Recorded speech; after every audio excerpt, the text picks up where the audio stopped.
Last summer, when I was 23, the goal was simple: reset.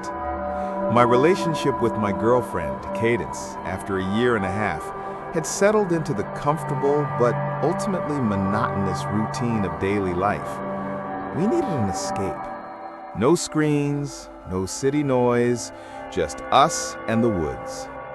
We chose the Uwharrie National Forest in North Carolina, and after weeks of scouring reviews, I settled on a quiet, primitive campground. The description promised maybe half a dozen sites, well separated, about 3 miles down a rough forest service road.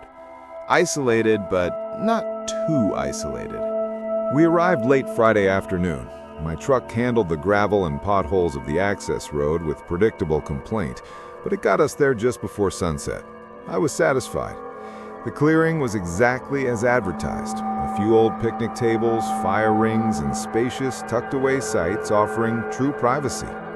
As we drove slowly through the loop, most of the sites were empty.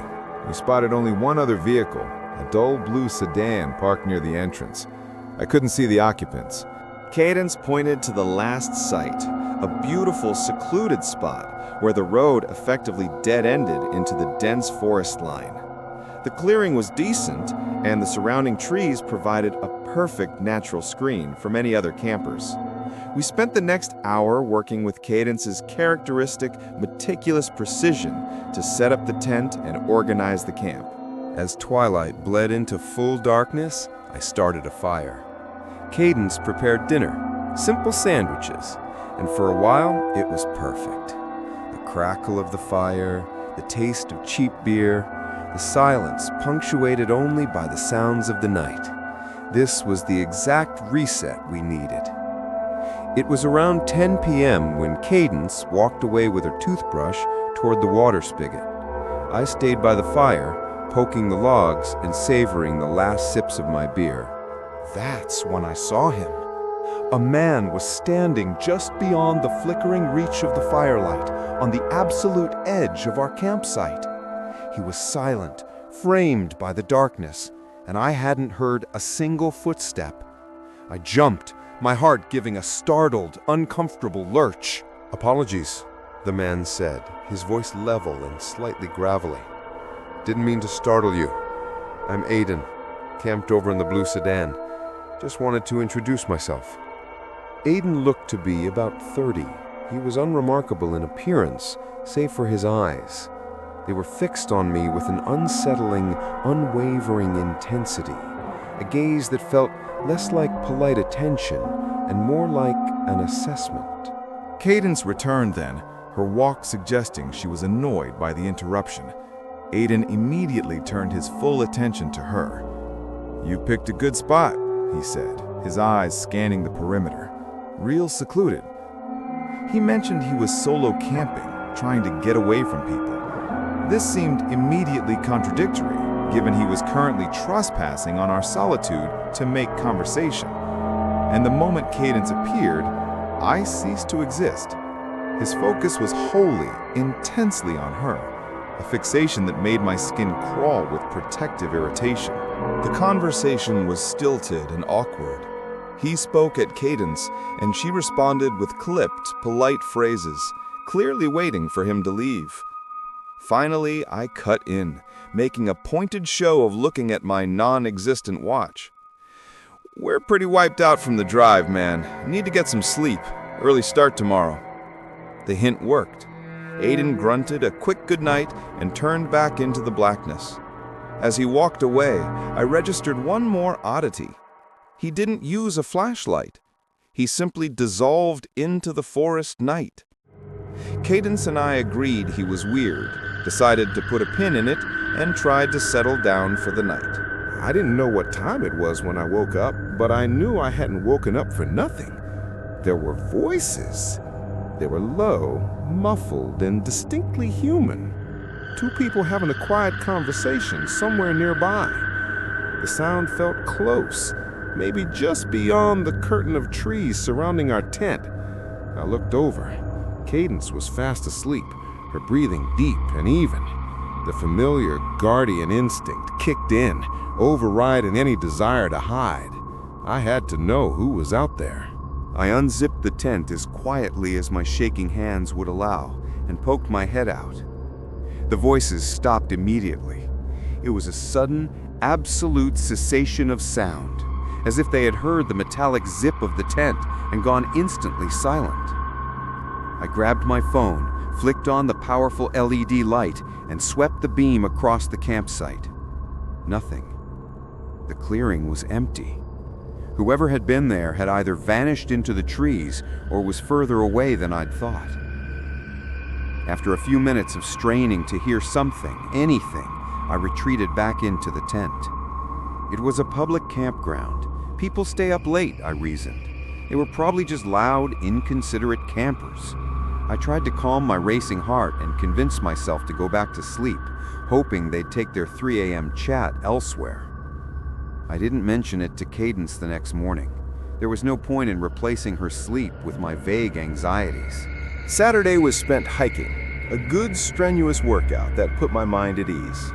As the sun began to dip, painting the sky with violent streaks of orange and purple, I went to collect more firewood near my truck. That's when I saw it. Tucked neatly under the driver's side wiper blade was a napkin, folded in half. My stomach instantly dropped. I unfolded the cheap paper. Scrawled across it in hurried, thick handwriting were 4 words: "You should move your tent." The casual terror of the message hit me like a physical punch. I immediately walked over to Cadence, showed her the note, and my voice strained told her about the voices I'd heard the night before. "It has to be Aiden," she whispered, her eyes wide with a mix of fury and fear. "Who else would it be?"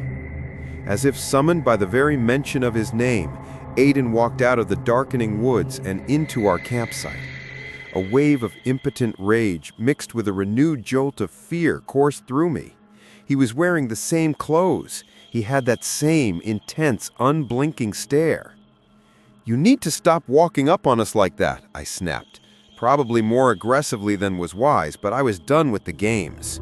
I was convinced he was the author of the note and the cause of the unsettling whispers. He offered a brusque apology. "Just checking up on you two." "Why do you need to check up on us?" Cadence challenged him, her voice tight. Aiden hesitated, then leaned in conspiratorially.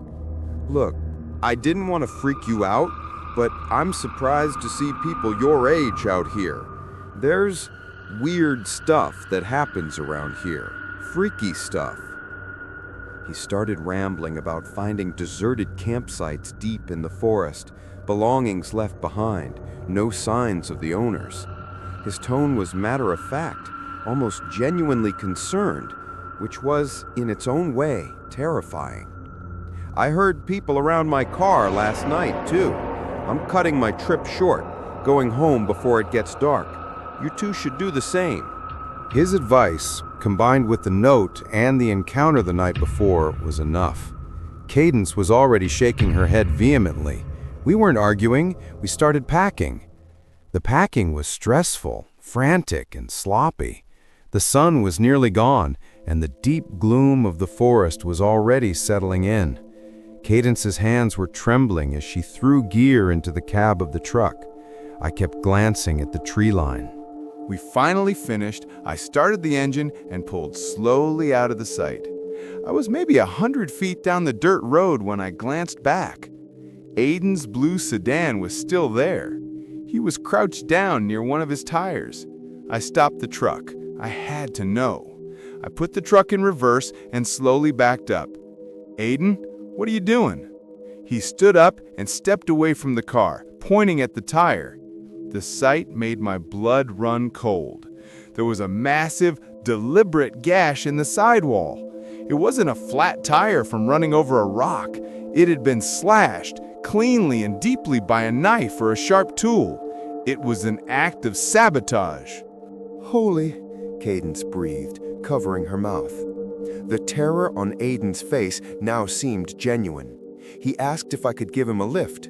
Cadence immediately whispered, "No, Simon, please no." I stammered an apology, told him I couldn't, and instead promised to call the police for him the moment I hit cell service. I pulled out onto the road again, my headlights on high beam, pushing the truck faster than was safe on the rutted gravel. We were maybe 100 yards down the winding dirt track, committed to the escape, when I glanced to the right. They were there. 3 dark figures, standing motionless in the dense woods, about 30 feet off the road. They weren't hiding. They were simply standing, tall, still, silent, staring directly at the truck. I only saw them for a fleeting second before the headlights passed them and the trees swallowed them up again, but I was 100% certain they were people. My foot instinctively slammed the brake pedal. A strange, paralyzing thought flashed through my mind. I have to go back. I have to warn Aiden. Before I could even articulate the thought, Cadence gripped my arm with a crushing strength and let out a raw, genuine scream. "Drive! Drive!" I didn't need to be told twice.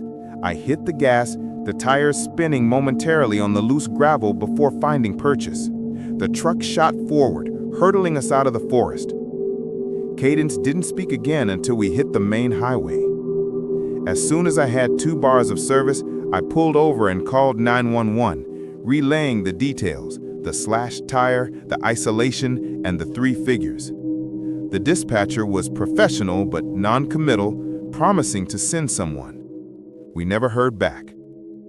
I still think about Aiden and the sick feeling that I abandoned him.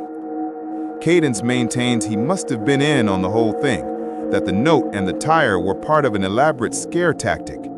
But when I remember the shock in his eyes and the unnerving, still figures in the darkening woods, I can't shake the terrifying conviction that something truly wrong happened out there, and I was the last person who saw him alive.